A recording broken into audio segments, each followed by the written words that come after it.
Stand up. Do I have to? I can tell some fantastic stories about Boone, but I won't. Sykes, and Hallie, stand up. Mrs. Keithley.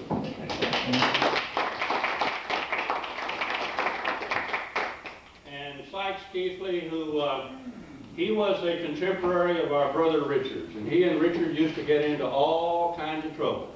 We'll try not to talk about that either. Anyone else not in the immediate family? And I want you to know we all consider you people. The Keithleys, the Woodills, Boone, hey, you're part of the family. Lynn, here's something you might I wanted to say something. When Brother Rickman was there, why, of course, I just lived up on the hill and the church was on the corner. And he would always come, and Rex would come with him, the little boy. Yeah. And they'd pass the hat around, and just as soon as they, just soon as they laid that hat down, he'd say, "How much to get, Daddy?"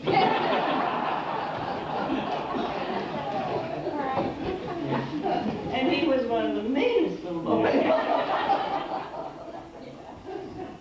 Now, I'm going to assume that the rest of us, our Prange, are connected to the Prange. John Moody and his lovely wife, Flora, and anyone else, please don't let me, Judy and Nolan Smith from Bryant, Benton, Alexander area. Judy, why don't you and Brian stand up? Right. You and Nolan stand up.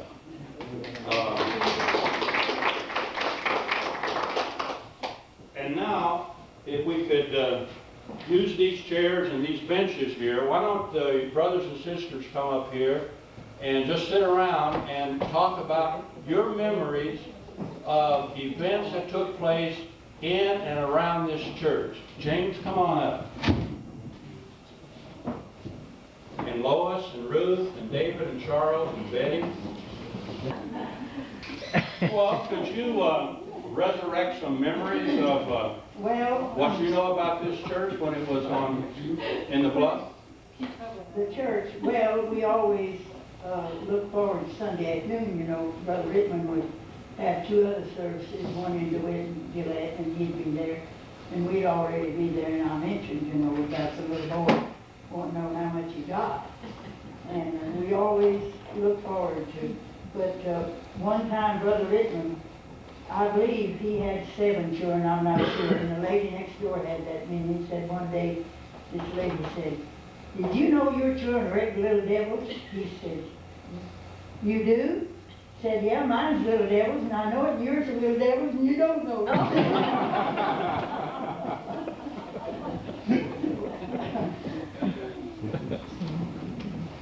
And of course, the Prange and the Woodills were close. The bigger children always got along. The little ones just get fall out and go home, and before they was through, they'd come back. Cordial family. James, we expect a lot out of you today. Well, I'm pretty well talked out. Straighten some of you guys out on past history.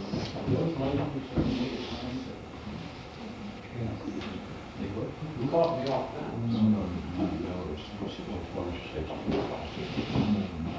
Whoa. Am I ready to start talking? Yeah, go ahead. Well, I'm just going to tell one little thing that I can call right now. But when Pastor Rickman would come to services, he'd always have to get somebody from Gillette to drive him because he didn't have a car. And they would drive him to the front of the preacher. And Dad would always fill the gas tank of the car as his contribution. And sometimes give him a mess of potatoes or something that's practical to give. And one time there was a fellow came off the river, bless his heart, and attended service. And when Dad was filling his gas tank, he says, "You know, there's sure a donation I would like to make." And Dad said, "Well, fine, there's the preacher, so go right ahead." He says, "Well, you see this coon dog I've got here, it's a good one. And the market price on it is $35, and I'll let him have it for $25. Speaking of that, Charles, I think that it would be well for you to tell about how resourceful our mother was, and when the Rittmans would come. I'd be very happy to. How, Well, normally, Reverend Rittman and his wife and Rex would come after dinner, which is the noon meal on Sunday when he was to preach. Well, this particular Sunday, they came at about 11:30. Of course, Dad was at the store, and Mom didn't get any warning that they'd be there for Sunday dinner. So Dad didn't send anybody over to tell Mom or anything. So all at once, here comes Dad and Reverend Rittman and Mrs. Rittman and Rex for dinner meal. Well, if you know our mother, why she was quite a leader, and she could figure out situations. So we always had fried chicken on Sunday. Well, she knew in her own mind that she didn't cook enough for the Rittmans. So she called all of us kids in the kitchen, and she says, okay, now, you children, when that chicken plate comes by, well, just say, no, thank you, I don't care for any. So, you know, in those days, the kids respected their parents. So that's exactly what we did. When that chicken plate came by, like, no, thank you, I don't care for any. Well, that worked out beautiful. The Rittmans sat there and ate fried chicken. Well, the meal was over, and of course, she always had pie. Well, she forgot to tell us she didn't have enough pie, and she couldn't call us in the kitchen, naturally. So she had it all figured out. She brought the pie out, which wasn't enough, but she says real quick, she says, okay, you kids that wouldn't eat your chicken, you can't have any pie.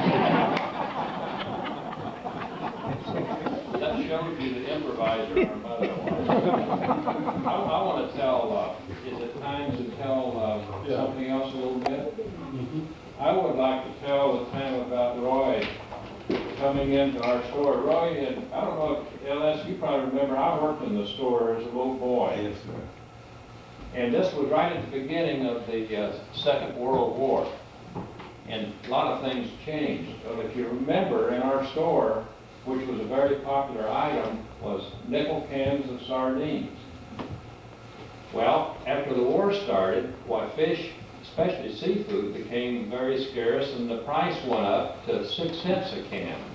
Well, I can remember when Roy came in the store, and he only had a dime. Like none of us had any money, but he did have a dime, and he wanted 2 cans of cans of sardines, 2 of them. I said, sorry, Roy, those nickel cans of sardines are 6 cents now.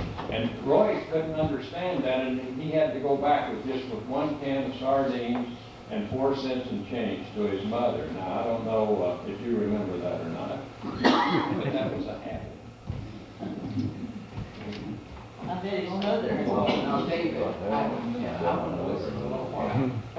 Well, the main memory I have of the church, of course, Charles and I were confirmed there. We were the only 2 at this particular time confirmed.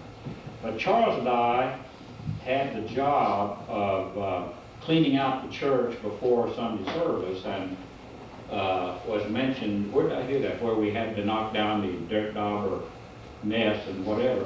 And what I can't figure out is why it was with all of us kids that Charles and I were the only ones that had to go over and clean out the church.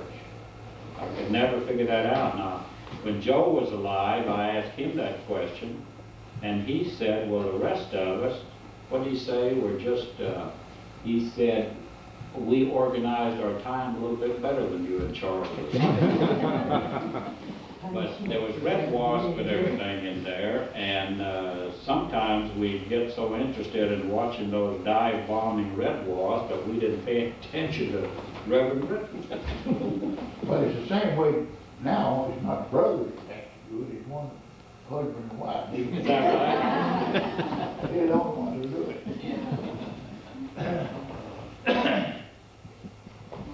Well, I've had my confirmation instruction in that church, that first Sunday of each month, and sometimes there was church, you know, the second Sunday that didn't fit in with your poem.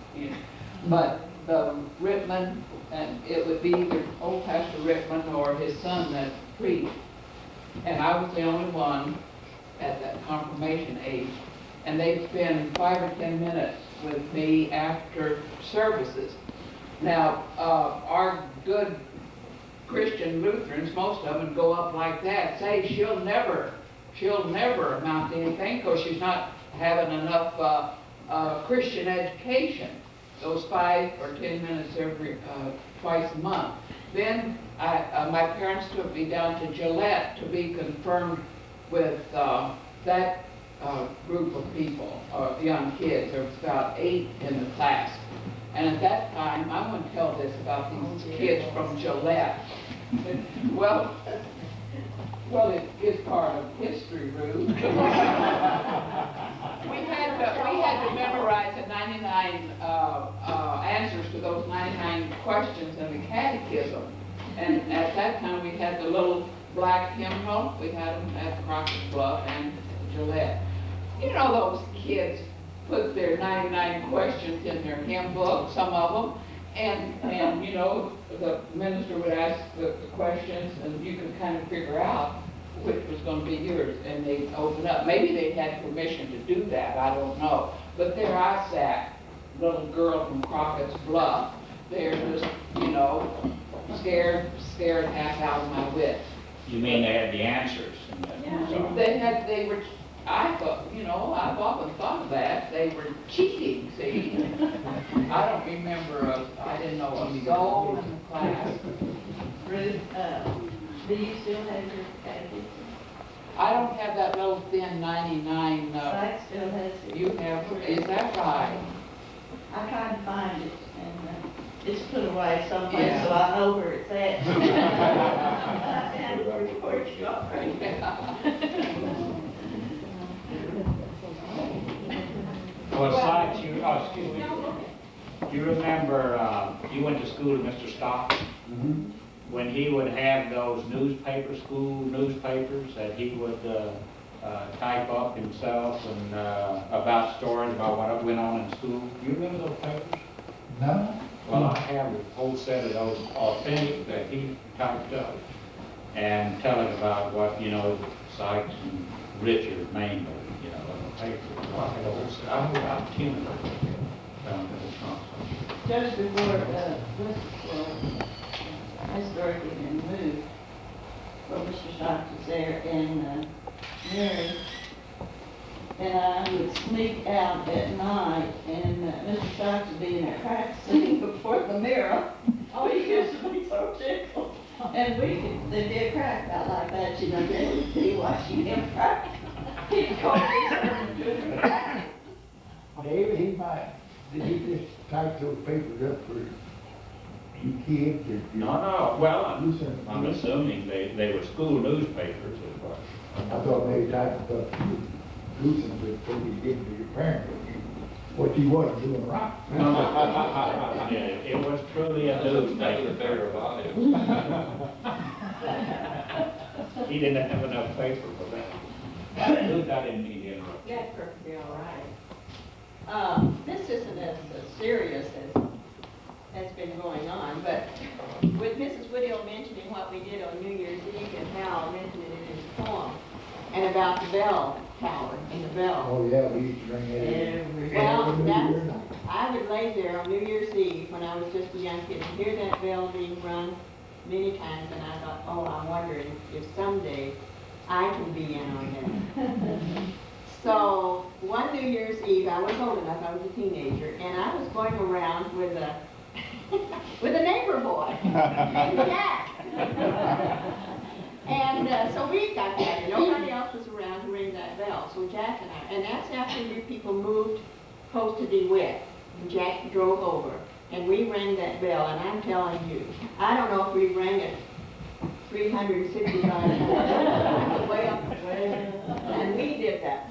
So, and it was cold and crisp, a beautiful night. So, after we finished, No, you don't have to tell us this. Jack decided he should go home. And you know, he couldn't get his car started. And it was cold. And used to use that he had they didn't do it. They had moved out of Crockett's Bluff at that time. And Jack would still come and visit me. We didn't lose touch. Oh, And I suppose not. so anyway, he couldn't get the car started. So we stood there. And my dad and mom was down the street. And I don't know, you people that knew our dad and mom, I always thought my dad was unapproachable, you know. I was a little bit afraid of him, a little bit. He was a neat dad, but you know, I was a little bit afraid of him. So I stood there. I said, Jack, you suppose I should go ask my dad if he can drive you home? And Dad was sound asleep and snoring, and I went in and woke him up. Dad, Jack can't get his car started. Would you mind taking him home? So Dad got up, dressed, and he drove Jack home. And you know, to DeWitt. Now, I don't remember. Somebody must have brought Jack back out to get the car started. But boy, I'll never forget that. But anyway, that had something to do with the bell in the church. So. We ran it every year. Yeah, I do remember that. I lay there here then. I remember after church, I couldn't wait for the service to get over because we'd always go over to the Woodills, I would, and I guess you took the commercial appeal and we'd get the funny papers. Bring them back home, read the funny papers. You know, there's one other person I wish was here, and that's Aunt Queen. I remember in Dad's store, Christmas was approaching, and she came into the store, and Dad came out from behind the post office things and said, Aunt Queen, what can I do for you? And she was looking at the candy display. She said, well, Mr. Adolph, you know, at my age, I may not be here next Christmas, so I'm going to get a stick of candy, a nickel stick of candy. And that really impressed me. She was so proud to get, instead of a penny stick, she took a nickel stick. Back in those days, Oh, yeah. that lasted long. Yeah, that's a big stick of candy, isn't it? Good pepper. Peppermint. Oh, well, I just want to talk about the organ, the old pump organ. Does anyone know, Roy, do you know what happened to the old pump organ that was in our church, or Helen, or anybody? No, we were wondering, we were talking about that all the time. It was over in that corner. And usually somebody had something. Well, it was I good, couldn't- and it had, Claire, the comfort. Well, I can remember Miss Elsie Smith. yeah, she would And play it. I can remember Elmer sitting down there. Oh, well, maybe Elsie had it there. Mrs. Rickman would come and Yeah. play the organ sometimes. Anyhow, I wanted to play the piano more than anything I ever wanted in my life. But I never mentioned it to my folks because I knew they couldn't afford it. But Betty Anderson got a piano. She showed me where Middle Seat was. I spent hours in this building at that pump organ, and I would count. I didn't know my notes, but I would count from one to the other. So I learned how to play Throw Out the Lifeline and In the Garden. Blessed Assurance. Blessed Assurance. Oh, nice. I would work and work, and then I'd hold a concert, and I'd write out a program and invite Mama. I'd go give her the program, and I'd make up tickets. So it would be 2 o'clock on Tuesday. So whatever she was doing at 2 o'clock, she would drop her broom. Usually she was sweeping. She'd drop her broom and very seriously walk over. I'd stand at the door and take up tickets. And I had a program and what my pieces, and she treated it so seriously and with respect. And she sat there, she sat third row back, right where Donna's sitting. And I'd play all my songs, usually by just the 2 top notes. But on the organ, you remember that the bottom note played too. and we played the top note. So it sounded real cool. Yeah, I attended one of those with Mom. Well, did you It was behave? absolutely terrible.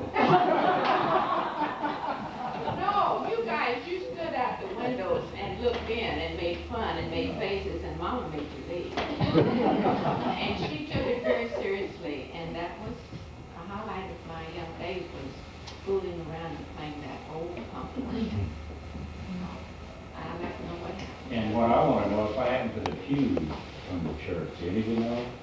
Because you said these are not the pews, obviously, that came from the church. Because they had initials carved in there. And Yes. I really didn't. I'd like to hang one of those pews up over my fireplace. We didn't get the pews back. Just wonder what happened. I don't know what happened.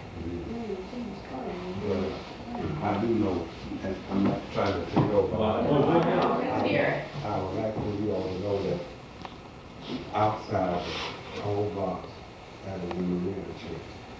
And back in the kitchen is this. We want to see that. And the windows, you're looking out, those are the ones you're looking out down there. Over this one, there's one window. Right here. But those others are the windows. And under the ceiling, under the side in there, that's the lawn, inside and out, it just went open. And at the time when I was coming to your store, when we bought this church, we were going to cut it down in section. But that at the time that my dad didn't, he was on the different, he didn't run off. And one of the blocks outside the toll, my mother had a tombstone, St. Arthur Cemetery. I took it down there and they got a tombstone. So I really wanted to keep that in mind. And then when I first started going to Mr. Prange's store, you know, we rode horses really way, and I was too small to get off and on the horse. My dad would put me on the horse, and my stepmother would give me a note. And I'd ride up to the store porch, and Mr. Prange would take me off, go on and feel my nose and put me back on the horse. And I'd go home, and they'd take me off. Now, I noticed, I know about this movie, but I noticed ain't nobody told how old it was. Now, if I keep talking, I'm gonna tell you I keep talking. But that was some of the things, and I'm so pleased to stand through y'all and see y'all here. You know, I believe together we'll stand, divided and fall. So I'm glad to see the together of y'all coming and visit this place where we have worship at is. Thank you. What year was the church brought here? Now, the secretary, I don't know what she can tell you or not, but but that's the age of the church that we'll celebrate we're celebrating that tomorrow. Oh, you are? Oh, my goodness.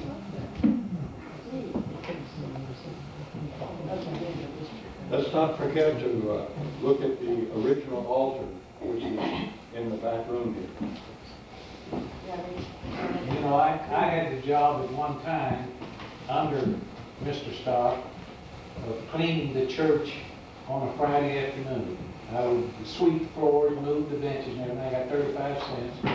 And if I finished early enough, I would get behind that altar up there and I'd preach some of the doggonest sermons you ever heard. I would really preach. Nobody listening, so I got away with it. Lynn, what can we call the August Prange? He's our cousin. Second cousin, third cousin. If No, you were third there. I don't know, Boone. Their daddy, Well, Roy Allen, their daddy. I think he worked for the Prange farm, that's it. August Prange daddy and August life. And your Roy? Yes, just about all of it. Well, you kind of slowed down lately, but you did. Boone? Yeah. This has very little to do with the church, but I would love for you to tell the story to this group about your dog and the cart that you built Oh, we've heard that a thousand. Somewhere. Tell that story, would you? Well, when we moved over here in 1939, I was 13 years old. And we lived in the old Prange house on the north side of the highway down there. And I had an old dog that's part shepherd and something else. And I made me a little wagon out of lawnmower wheels, one of them push gun, you know, that's got the reel on it, for the wheels. I had 2 shafts on the side, strapped across the chest. And I got him to haul my wood in for me to the back door.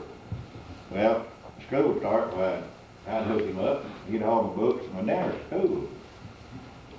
And he'd stay around, I'd turn him loose, and he'd stay around, and got ready to go home, I'd hook him back up and walk back home.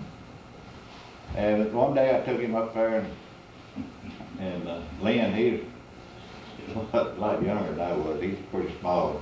I said, Lynn, you want to ride in my wagon? Yeah.